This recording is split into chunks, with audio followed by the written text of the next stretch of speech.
मीरपुर ख़ास में वाक़िया update कंदालू। Report कर रहा है शहबाज अली लगारी।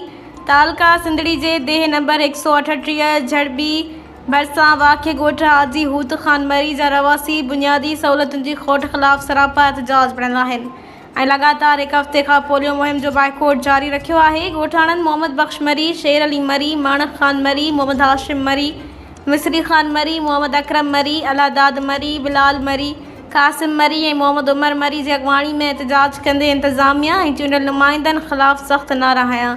मुज़ाहिरीन वीडियो बयान जारी कंदे चयो त गोठ की आबादी लगभग 130 घरन ते मुश्तमिल है, पर इतने तालीम, सड़क, साफ़ पानी, बिजली और स्कूल की इमारत समेत का भी बुनियादी सहूलत मौजूद न है। गोठणन बुधायो त गोठ में 300 का वधिक बार तालीम का मुकम्मल तौर महरूम आहिनि। हिननि चयो त असांजे गोठ भुट्टो साहब के दौर का वठी अॼु ताईं हर हुकूमत में नज़रअंदाज रहियो है। न तालीम लाइ स्कूल है, न हलण लाइ सड़क, न पीअण जो साफ़ पानी और न ही सीवरेज जो इंतज़ाम। आख़िर असांजे गोठ के छो विसारियो वियो है।